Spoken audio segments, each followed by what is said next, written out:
Centuries ago, a tragedy swept across the lands of Egypt, leaving humanity in a state of sobs. Pharaoh's arrogance reached the skies. When he feared the growing power of the Bani Israel, he crossed all boundaries of injustice. A cruel and terrifying decree was issued that every son born in the homes of the Bani Israel be thrown into the merciless currents of the Nile River.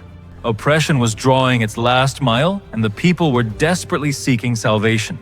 But where human wisdom ends, God's wisdom begins. An innocent child, a small basket, and the merciless flow of the sea.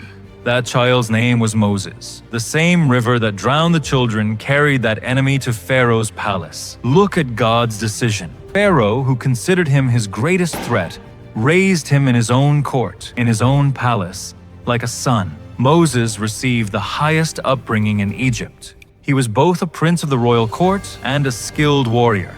But his spirit couldn't be contained by this simple matter, for his purpose was much greater. One day, far from the walls of the palace, Moses witnessed the pain of his people. The oppression of an Israelite slave stirred his blood. In a single blow, he destroyed the cruel Egyptian. It was a blow that shook the very foundations of Egypt. Pharaoh issued a decree for Moses' death, and the prince set out on a journey to the Gulf of Sinai in a single night. For years, he lived the life of a shepherd in the silence of the desert, where his spirit was cemented. Then, the silence was about to break. A fire burned on Mount Horeb, one that would not turn to ashes. From that burning flame came the voice of the creator of the two worlds. The command came, "Moses, I have heard the cry of my people. Now you go and stand before Pharaoh and demand the freedom of my people." Moses returned to the court, where he had spent his childhood. But this time he was not a prince, but a prophet of God. His face was illuminated by a magnificent, radiant white light when he stood before Pharaoh's throne and declared with all his might, "Free the children of Israel." Pharaoh's arrogance turned to laughter. He raised his head proudly and said, "Who is that God before whom Pharaoh bows? I know no one, and I will not free your nation." Then Egypt witnessed something its land had never seen before. Moses threw his staff to the ground, and it transformed into a terrifying dragon and devoured the entire tribe. When Pharaoh still refused, God's wrath descended one after another. The waters of the Nile River turned into deep, dry blood. All the crops were destroyed, and such darkness fell over Egypt that the distinction between day and night vanished. The death of every firstborn son of Egypt, including Pharaoh's own house, shattered his pride. There were groans and cries everywhere. Shocked, the cruel king gave way and allowed the Bani Israel to leave.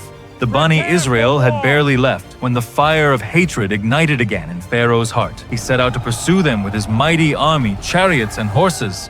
Ahead lay a sea of death, and behind lay an army of death.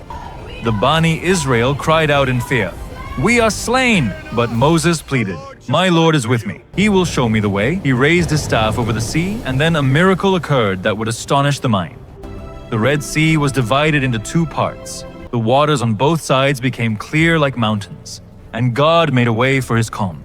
Pharaoh dared to enter the sea, but he forgot that this way was for a prophet, not for an oppressor, just as the Bani Israel did. The water reservoirs collided. Egypt's centuries-old strength, its army, and its arrogance were forever buried in the depths of the ocean. In an instant, the pride of a great sultanate was reduced to dust. When the sun rose above the Sahara Esina, a free nation breathed fresh air for the first time. This story isn't just about the death of a king and the freedom of a nation. It's proof that even the greatest power in the world is no more than dust before a prophet of God. No matter how powerful the oppression, it must be crushed in the face of truth. Pride is shattered, and only the name of truth remains.